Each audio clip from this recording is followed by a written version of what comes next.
लड़ाई लड़ी होती तो शायद ये स्थिति नहीं होती जो आज हमारे क्षेत्र में, खासकर मंडी में आप देखेंगे, मंडी में हर गली में 2-2, 3-3 बच्चे बेचने वाले हैं।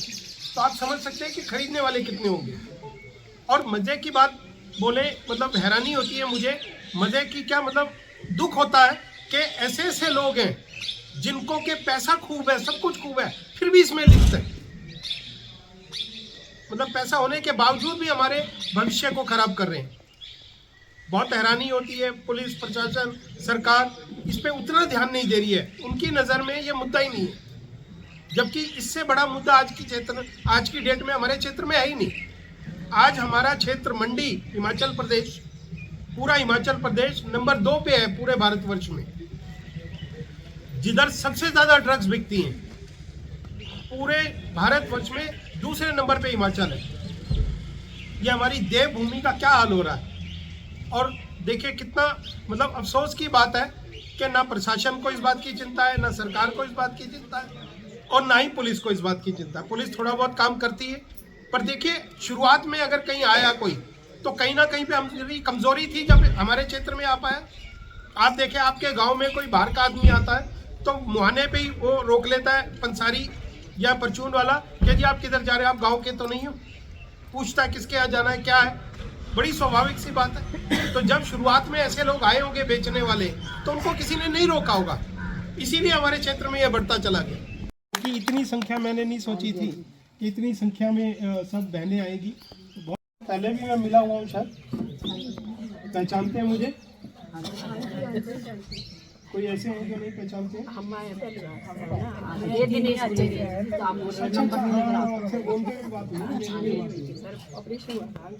बिल्कुल बिल्कुल याद आ गया। चलो मैं अपना एक छोटा सा परिचय दे देता हूँ, बाकी तो सबसे मिला ही हुआ हूँ मैं। राजेश कपूर है मेरा नाम, और मंडी का ही रहने वाला हूँ। और मेरा व्यापार, मेरी एजुकेशन, पढ़ाई सब दिल्ली में हुई है। बनाना है, थोड़ा आवाज कम आ रही है, बच्चा तेज बोल रहा है, जोर से सबने बोलना, पीछे जो बैठी है उन्होंने भी बोलना। स्टेडियम कहाँ बनाना है, स्टेडियम यहीं बनाना है, स्टेडियम कहाँ बनाना है, स्टेडियम यहीं बनाना है, स्टेडियम कहाँ बनाना है, स्टेडियम यहीं बनाना है। ये मेरा बुलवाने का कारण एक है कि लोगों को पता चल पाए कि आप कितनी इच्छा रखती हैं स्टेडियम के लिए, बच्चों के लिए, हमारे भविष्य के लिए। और दूसरा, आपसे तेज बुलवाने का एक कारण यह भी है कि आपको यह बात याद रहे कि आपने इधर संकल्प लिया है। उस संकल्प को याद रखना है। हमें किसी नेता से लड़ाई नहीं लड़नी है, हमें दायरे में रह के इज्जत मान से ये लड़ाई लड़नी है। और उस आदमी को इतना मजबूर करना है कि वो खुद आके बोले, और बिल्कुल आराम से, कोई उल्टी सीधी बात नहीं, कोई गलत बात नहीं, बिल्कुल आराम से मर्यादाओं में रह के हमें ये माहौल बनाना। वो जब ही बनेगा जब आप चर्चा करेंगे। हर जगह आपने चर्चा करनी है, हर जगह ये बोलना है कि जी स्टेडियम तो बनना चाहिए। लोगों को इकट्ठा करिए, लोगों से राय लीजिए। मैं नहीं बोलता हूँ, मैंने आपसे स्वेच्छा से पूछा। अगर कोई महिला खड़ा कर देती हाथ के जी नहीं बनना चाहिए, मुझे उससे कोई नाराजगी नहीं, क्योंकि स्टेडियम में मेरे बच्चे नहीं खेलेंगे। आप, मेरे बच्चे दिल्ली में, और वो स्टेडियम वाली उम्र पार कर चुके हैं। लात मारते हैं, मैं फिर PWD, वो सोचते हैं कि मैं डर जाऊंगा, भाग जाऊंगा, मुझे दौड़ाते रहेंगे, तंग करते रहेंगे। उनकी गलतफहमी है। उनको पता नहीं है कि मैं लड़ाई अंत तक लड़ूंगा जब तक ये स्टेडियम नहीं बनेगा, कितना ही तंग कर ले। मैं एक चीज को बहुत अच्छे से जानता हूँ, बिगाड़ने वाले से बनाने वाला बड़ा होता है। ये प्रकृति का नियम है। ऊपर वाला भी उनका साथ देता है जो बनाने की बात करता है, जो बिगाड़ने की बात करता है उसका कोई साथ नहीं देता। समय लगता है, कोई बात नहीं है, समय लगेगा। आपको ध्यान होगा, आप मंडी में आए तो जब मैं बोलने आया तो बिजली काट दी, ध्यान है आपको? बिजली काट दी तो उनको ऐसा लगता है कि मैं बोलूंगा नहीं। मैं जानता हूं मेरा गला फटने को हो रहा था, पर मैं चुप नहीं हुआ। मैं बताना चाहता था। देखिए, जब बहता पानी होता है ना, उसके बीच में कोई बड़ा पत्थर रख भी दे तो पानी नहीं रुकता है, पानी इधर उधर से निकल जाता है। पानी नहीं रोक पाता कोई, बहते पानी को कोई नहीं रोक सकता। ये प्रकृति का नियम है, मैं नहीं बोल रहा हूँ, ये प्रकृति का नियम है। आज अगर मेरी बहनों ने सबने सोच लिया कि हमारे बच्चों के लिए ये स्टेडियम अत्यंत आवश्यक है, तो ये स्टेडियम बनेगा, ये बात निश्चित है। और मैं आपसे वादा करता हूं कि वही नेता आके खुद बोलेगा आप लोगों के आगे कि नहीं जी स्टेडियम तो बनाना है।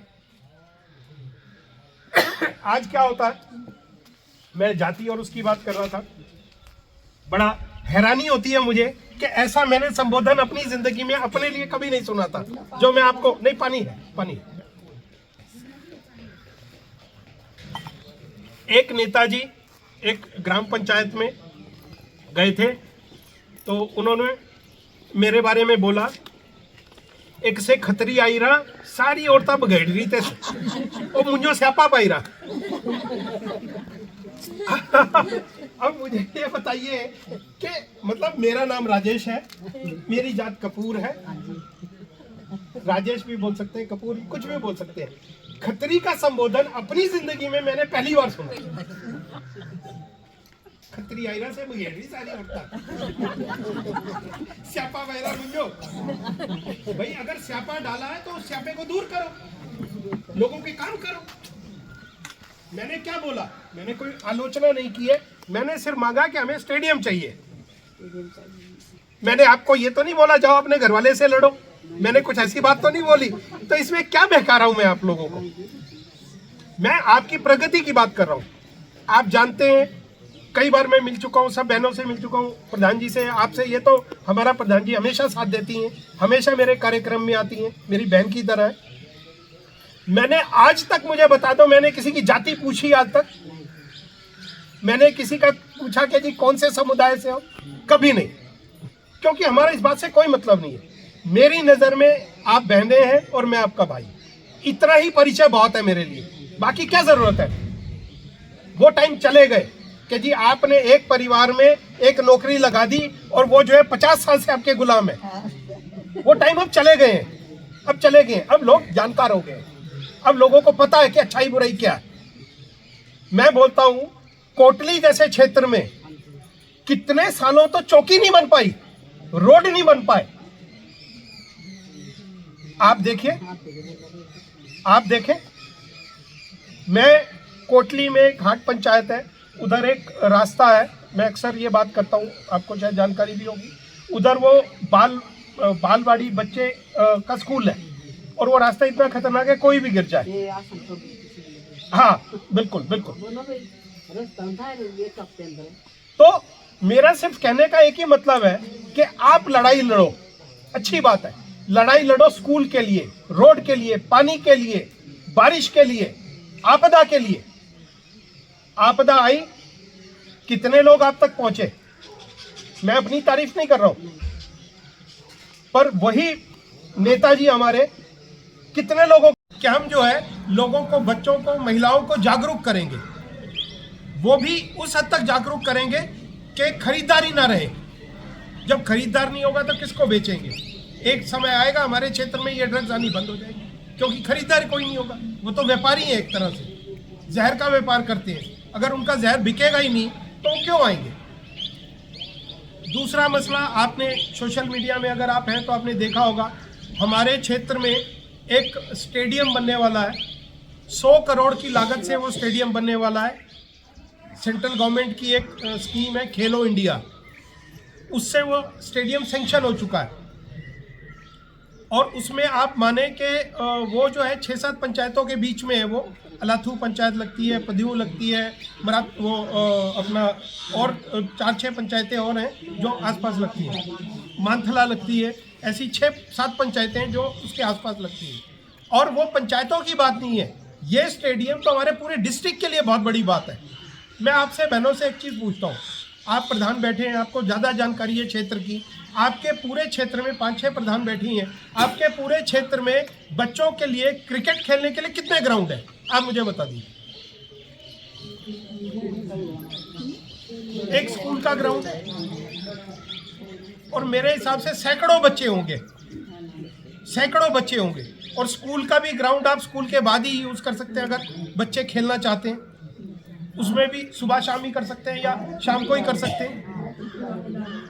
चौकीदार होता है वो आने नहीं देता। तो आप ये देखें कि क्या हमारे बच्चों को ग्राउंड नहीं चाहिए?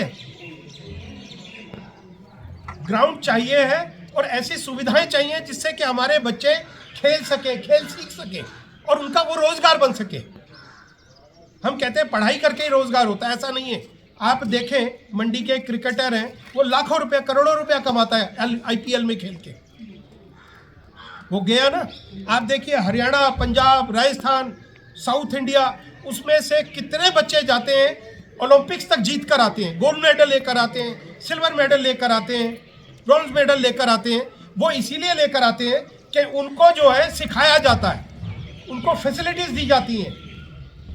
हमारे यहाँ फैसिलिटीज के नाम से बेसिक चीज ग्राउंड ही नहीं है, बाकी तो चीज़ों की दूर की बात है। आज ये ग्राउंड हमारे यहाँ खुशकिस्मती है कि ये 2021 में अप्रूव हो गया था, पर हमारे यहाँ के एक नेतागण हैं वो इसको रोके हुए हैं। किस लिए रोके हुए हैं बिल्कुल किसी को कुछ पता नहीं है, पर लोग बोलते हैं बहुत ही छोटा सा स्वार्थ है। अब हर आदमी के घर के पास में तो स्टेडियम नहीं बन सकता ना, स्टेडियम तो एक ही जगह बनेगा, वो पूरे क्षेत्र के लिए होता है। उस स्टेडियम में 600 बच्चों के रहने की व्यवस्था होगी। मान लो कैनवाल से कोई बच्चा जाता है जो रात को वापस नहीं आ सकता है, तो उधर रुकेगा, उधर रुक के खेलेगा, एडमिशन होगा, प्रॉपर एडमिशन होगा, पूरे डिस्ट्रिक्ट को इस बात का फायदा मिलेगा, सैकड़ों लोगों को रोजगार मिलेगा। आप देखें सिक्योरिटी होगी उधर, क्लरिकल जॉब करने वाले लोग होंगे, कोचेज होंगे, हेल्पर्स होंगे, कितने लोगों को रोजगार मिलेगा। पर चूंकि हमारे राजनेता हैं, पॉलिटिशियंस हैं, वो कहते हैं जी नहीं बनेगा, बनेगा तो इधर बनेगा, नहीं तो नहीं बनेगा। ऐसा कैसे पॉसिबल है? मैं सिर्फ एक चीज़ बोलना चाहता हूँ, मैं आपसे चीज़ पूछता हूँ, मैं किसी पार्टी की बात नहीं करता, मैं किसी नेता की बात नहीं करता, मैं कोई बात नहीं करता। आप जानते हैं, कोई भी बहन बताए कि मैंने आज तक बोला हो कि किसी नेता की बात या वो, मेरा वो मकसद ही नहीं है। मेरा बड़ा सीधा सा मकसद है, माता पिता के नाम पे मैंने वो ट्रस्ट बनाई है, उसमें अच्छे काम करने जो पब्लिक के हित में हो, मेरे परिवार के हित में हो।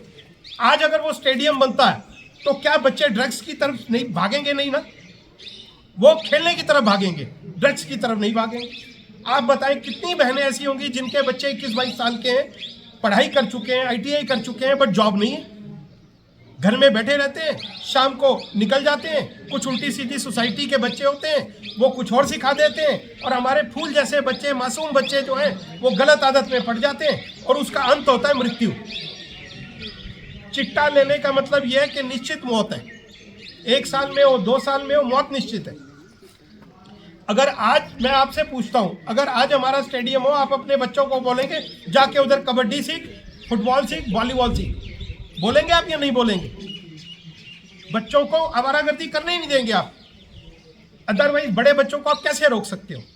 नहीं रोक सकते, कोई भी नहीं रोक सकता। माँ बापों की सबसे बड़ी मजबूरी होती है कि बच्चों को नहीं रोक सकते हैं। छोटा होता है तो चलो मारपीट के, दबाव दे के, समझा के, बड़े बच्चे को क्या करोगे? कुछ नहीं कर सकते। सिर्फ यही कारण है कि हमारा जो स्टेडियम है वो बनना बहुत ज़रूरी है।